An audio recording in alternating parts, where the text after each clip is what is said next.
Le thème de mon message ce matin, c'est le temps de rire et le temps de danser est arrivé.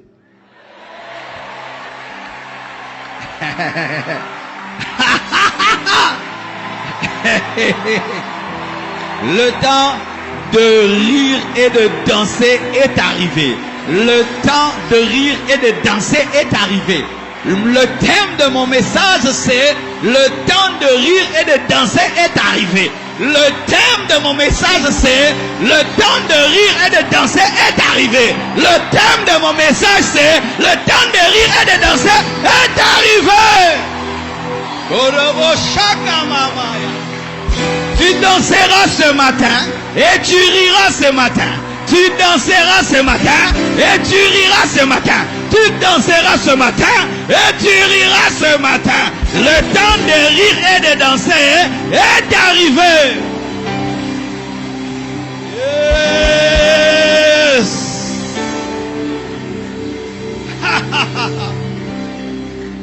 Et à la maison, j'ai fait des entraînements. Je suis allé sur mon balcon et j'ai mis la musique. J'ai dansé. Mais les danses que j'ai dansées là-bas, je ne saurais pas les faire ici. Tu seras scandalisé.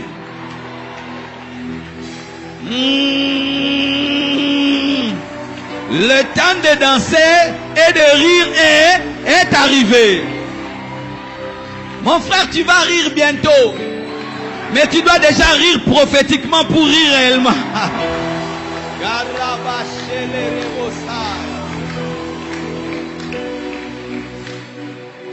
La Bible dit dans Ecclésiaste 3, versets 1 à 4.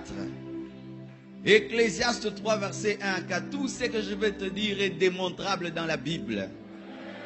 Il y a un temps pour tout. Un temps pour toutes choses sous les cieux. Un temps pour naître. Un temps pour mourir.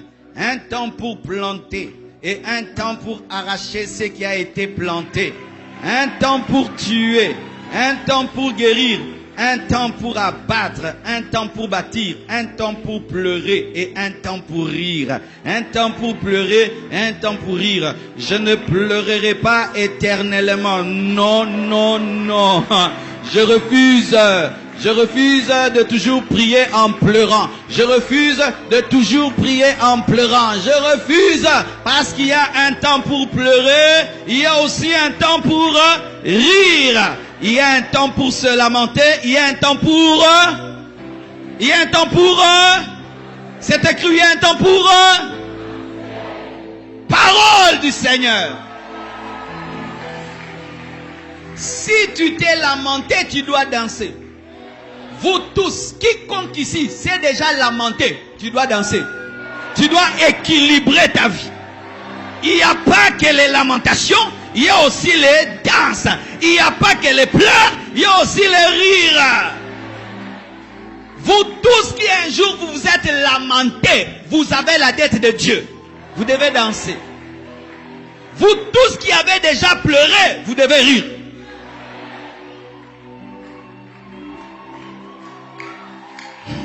Il y a un temps où tu pries en pleurant. Mais il y a un temps où tu pries en... Tu regardes, tu dis... Zambosalo diki diki. Diki diki. En français, les diki diki, c'est quoi? Ça n'existe pas. Diki diki. Diki diki, c'est quoi en français? Chatouiller. Dieu te chatouille. Ah, ça ne tient pas en français. Diki diki. Diki diki. Diki diki. Tu pries. Tu sens Dieu te diki diki.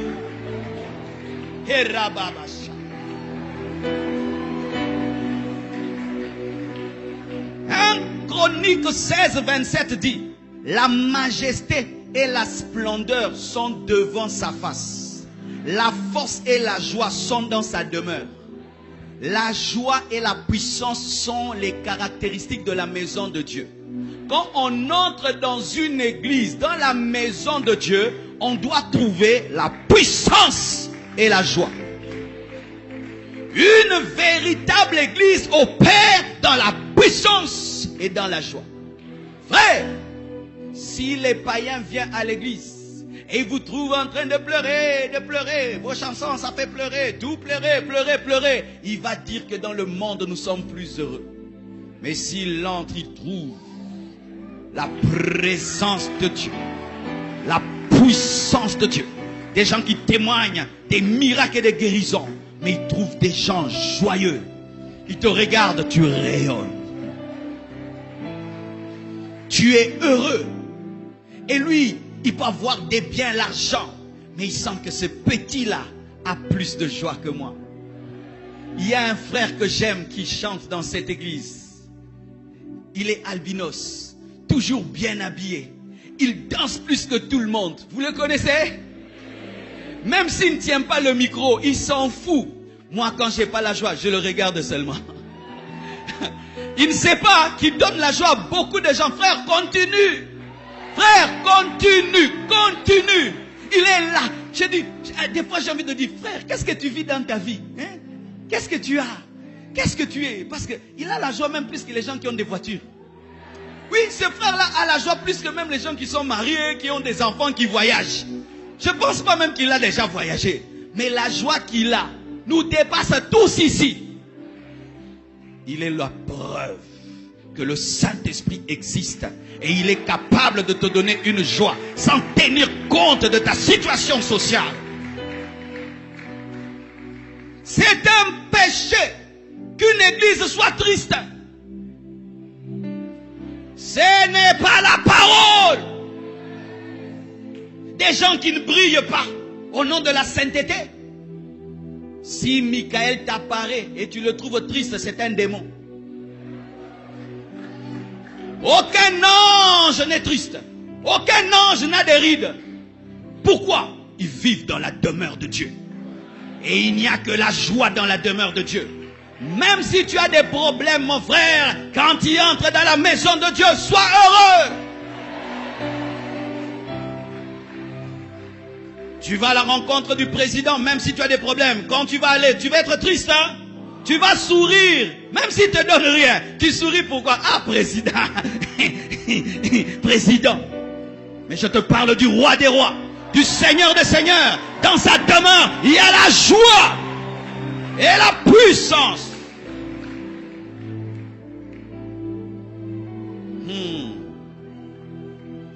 Néhémie 8, verset 10, la Bible dit, ils leur dirent, allez manger des viandes grasses et buvez des liqueurs douces et envoyez des portions à ceux qui n'ont rien préparé, car ce jour est consacré à notre Seigneur. Ne vous affligez pas, ne vous affligez pas, car la joie de l'Éternel sera votre force.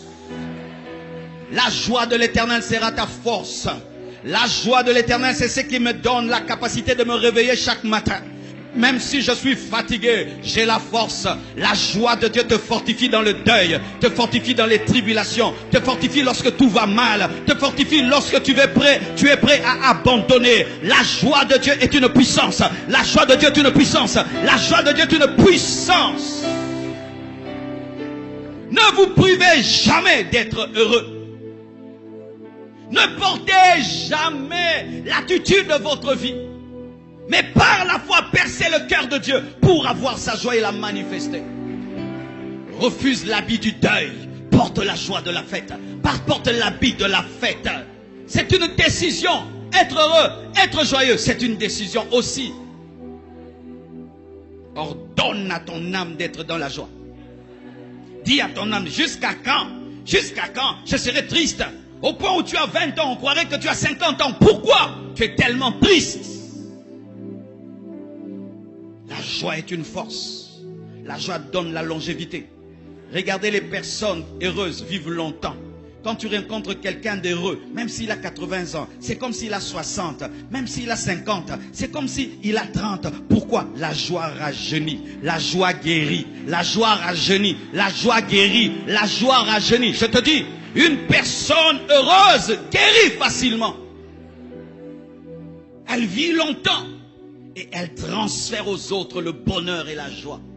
Ne connaissez-vous pas ces personnes qu'on n'aime pas? Pourquoi? Tu sais que quand il va venir, il est plein de tristesse, plein de colère, qu'il abîme l'atmosphère. Mais il y a des personnes, tu aimerais tellement qu'elle vienne te visiter. Pourquoi? Tu sais, tu vas rigoler. Tu vas oublier tes problèmes. Tu vas comme ça dire, arrête de parler. C'est pourquoi tu vois un homme riche, mais il côtoie une personne qui est pauvre. Parce que cette personne lui donne la joie. Cette personne fait rire. Pourquoi les gens qui font rire sont riches aujourd'hui? Remplissent des stades, remplissent, je vois Jamel, il quitte la France, il va au Maroc, il fait rire. Les gens viennent du monde entier, riches et tout. Pourquoi? Pour qu'ils fassent rire. Mais ça, c'est un rire psychologique. Il y a un rire spirituel par le Saint-Esprit. Le véritable, c'est par le Saint-Esprit. Soyez heureux. Regarde ton voisin, donne-lui un bon sourire. Fais baisser ton masque, souris-le. Ah oui, baissez les masques, hein. Souriez et puis remettez les masques. Donne-moi un amen. Avec ces masques, on ne sait plus se communiquer la joie dans les églises avec ces masques. Ah, vous commencez à nous déranger, hein. Hey, donne-moi la main, je vais te parler. Lorsque Lionel Messi quitte Barcelone, il va à Paris Saint-Germain, hein, on a oublié les masques, hein, on a oublié les masques à cause de Messi. Mais ici, il y a plus que Messi, il y a Jésus-Christ de Nazareth. Ah, ça, ce n'était pas prévu. J'aimerais un peu vous parler, parler un peu. On ne vous comprend plus. Vous décidez quand on porte les masques et quand on ne porte pas. Quand c'est la Coupe d'Europe ou la Coupe de quoi, fini les distanciations. Mais l'église nous, distanciation. Donc c'est vous qui décidez et nous on doit toujours vous suivre. C'est quoi ça? On est fatigué. On est fatigué. Donc c'est vous qui décidez maintenant. Portez, ne portez pas. Masque, pas masque. Le corona disparaît parce que Messie est venu à Paris Saint-Germain. Honte à vous. Ah oui, arrêtez de nous déranger, hein. Surtout nous ici en Afrique, hein. Vraiment le Seigneur a changé la troisième vague en troisième vent. Oh oui, mais oui, je vous assure, si l'Europe était dans ces conditions-ci, où il y a peu de cas, ils auraient déjà tout déconfiné, tout ceci, tout libéré. Mais nous maintenant ici au Congo, en Afrique, on doit vivre comme si nous on a des problèmes comme eux. Est-ce que eux, nous quand ça va mal, ils nous suivent dans nos problèmes? Quand on a l'Ebola, ils nous suivent dans nos problèmes?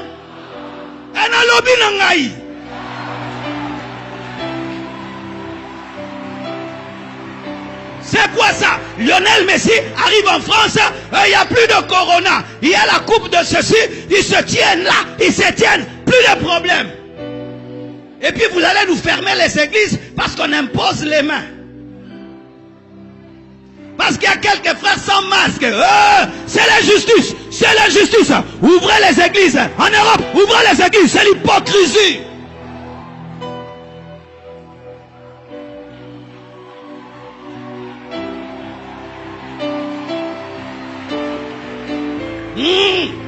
Les présidents, entre eux, lorsqu'ils se rencontrent, ils se touchent. Nous, si on se touche, on t'arrête. Mais les présidents, si vous vous touchez, non?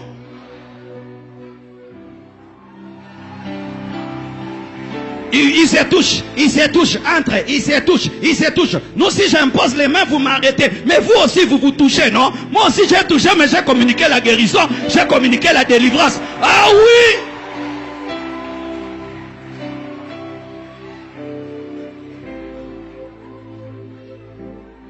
Si on ne parle pas ainsi, il n'y aura pas d'aurore pour le peuple. De l'injustice. Les gens font des marches même d'homosexuels. Ils sont pleins, on ne les arrête pas. Mais si on fait la marche de Jésus, on va nous arrêter.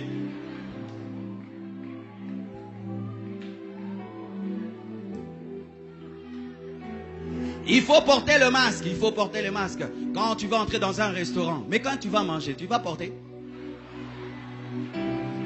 On doit parler un peu la vérité, hein. Parce qu'il y a des chrétiens maintenant qui sont vraiment à cheval sur les masques comme si c'était un verset biblique. Dans le banane. Quand ils entrent dans les restaurants, on mange avec le masque. Maintenant, si pendant que je vais à l'église, je ne sais plus prier avec le masque, j'étouffe, je baisse un peu. Oh, tu as mal fait. Mais ils baissent pour manger, non? Moi, je baisse pour respirer parce que c'est étouffe, hein. Poumon, ça commence à faire mal, hein. Et les cœurs, ça commence à faire mal. On doit un peu dire la vérité, hein.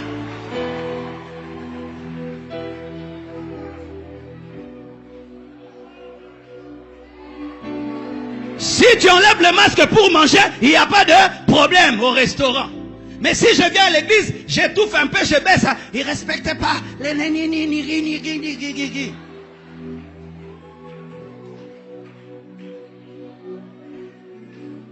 injustice. C'est pourquoi que Dieu élève des parlementaires chrétiens, des sénateurs chrétiens. Oui, des gens qui défendent la Bible, qui défendent la parole et qui disent qu'il y a injustice. Au Parlement, vous pouvez être plusieurs, 500 ou 300. Il n'y a pas de problème. Mais les églises en Europe, ils ne peuvent pas avoir 300, 500. Injustice.